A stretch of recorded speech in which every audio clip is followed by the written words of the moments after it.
there could be a suggestion that the government of the day has a deliberate policy to probably introduce, because I've heard that kind of thing being said, that there's a policy to just allow the Venezuelans to come in. Let's give them passports, let's give them ID cards, and they could probably vote in 2025. Your thoughts on that? Well, I didn't mean to be indirect in my accusation. I meant to be very direct about it, because that is what has been happening. And this is Is what... it a deliberate policy or corruption? Listen, I am firmly of the view that it is a deliberate policy. And I stood and I said it on the floor of the... Hold on, Freddie. I stood on the floor of the National Assembly and I said it. I warned then that what we will see is the insidious incursion of people into our system. But, Mr. Speaker, we must also be cognizant of the fact that our territorial integrity can also be undermined by the insidious incursion of thousands of persons pouring across our borders as refugees, and establishing, Mr. Speaker, settlements in the Essequibo, which, Mr. Speaker, they have been taught from the time they could read belongs to them. Mr. Speaker, we must in this House take this matter seriously. We must assess it, sir, for the clear and present danger that it poses to our country and to the people of our country. You can find a Guyanese in any part of the world. But I want to get back to the registration. But hold on, Freddie. Hold on a second. Hold on a second. But the Guyanese that you'll find in any part of the world does not contend that 3/4 of whatever territory they're in belongs to them. And I keep... You can't blame the Venezuelans for what Maduro was doing. Hold on. They went to the Square Revolution, supported Guyana. No, but Sunday. Freddie, we have to be able, for the benefit of our population, to parse these issues. And you cannot suggest, particularly when the government is on record as saying that they are concerned that among the economic migrants, there are people who could pose security threats. They're on record as saying that. The president is on record as saying that. Jerry Govai, the National Security Advisor, is on record as saying that. And what are we supposed to do with that information? Pretend like it does not exist? We cannot.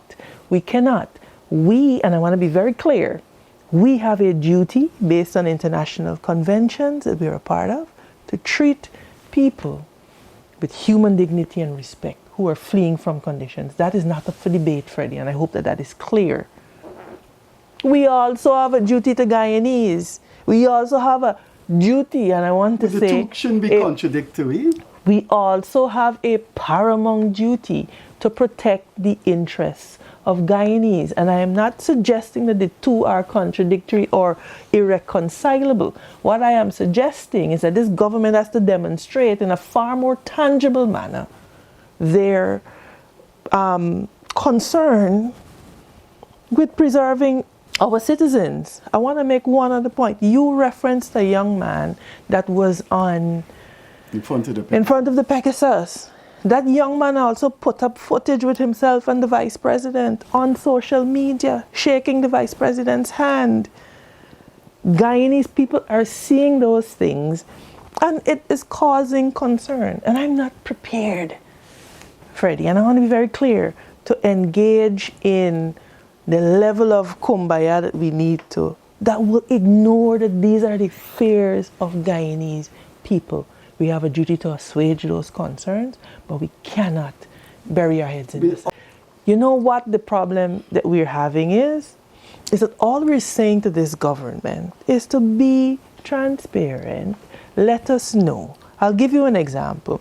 At the last Foreign Relations Committee, the minister made a statement that the majority of the people returning are Guyanese or migrants. Yes, and I said to him, I'm not prepared to say that to the people of Guyana. The majority of people coming back home are people of Guyanese parentage who are entitled. I said, I'm not prepared to say that to the people of Guyana because you have not satisfied me that this is so.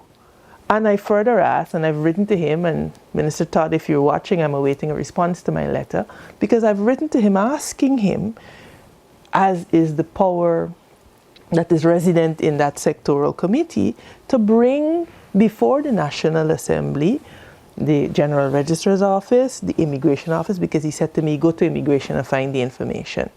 Well, that committee has the power to call any officer for them to adduce and to satisfy the Parliament that this is indeed so. So I've written asking for those people to appear before the committee so that I can then go and definitively say, Freddie, there are 5,000 Venezuelans here, 3,000 of them are entitled to citizenship by virtue of their parentage, etc. Outside of that being presented to me, I'm not prepared to tell the people of Guyana that.